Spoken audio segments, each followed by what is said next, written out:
సంవత్సరాల్లో తెలంగాణ నంబర్ 1 నిలబెడితే 20 నెలల్లో మీరు 100 సంవత్సరాలు వెనక తీసుకుపోయి మీకు 3 ఏళ్ల సమయం ఉన్నది. మీరు ఆ 3 ఏళ్ల సమయాన్ని సద్వినియోగం చేసుకొని నాకు మంచి పని చేస్తే తాండూరు మున్సిపాలిటీలో కావచ్చు, తాండూరు నియోజకవర్గంలో కావచ్చు కనీసం ప్రతిపక్షంగా అన్న కుదురుతుంది కాంగ్రెస్. లేకపోతే మిమ్మల్ని అయిపోయింది. ఎవరో కాదు, ఈ రేవంత్ రెడ్డి కాంగ్రెస్ పార్టీ పొందబెడతారు. ఈ కాంగ్రెస్ నాయకులు కళ్ళు తెరవాలి. ఇప్పటికైనా బుద్ధి తెచ్చుకోండి. ఈ రోడ్ల కమిషన్లు, కళ్ళ విచారణలు బంద్ చేయండి.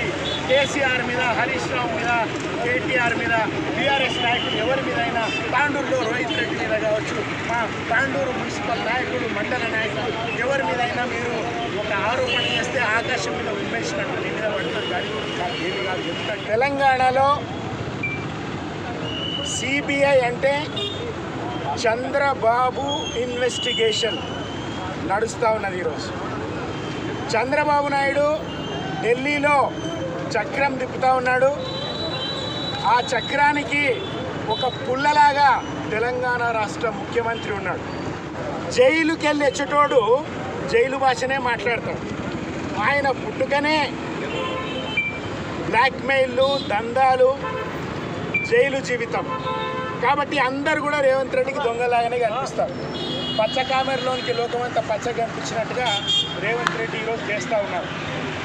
ఆయన సొంత నియోజకవర్గంలో కొడంగల్లో ఈరోజు రేవంత్ రెడ్డి పోతే తంతరడ.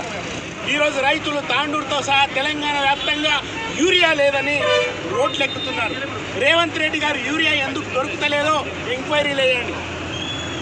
బీజేపీ పార్టీ నరేంద్ర మోడీ కావచ్చు, లేకపోతే తెలంగాణ నుంచి ఉన్న 8 మంది ఎంపీలు కావచ్చు, 2 కేంద్ర మంత్రులు కావచ్చు, ఈరోజు రామగుండం యూరియా ఫ్యాక్టరీ ఎందుకు పనిచేస్తలేదు, కేంద్ర ప్రభుత్వ సంస్థ ఉత్పత్తి ఎందుకు అయిపోయింది, అది మాట్లాడండి మీరు.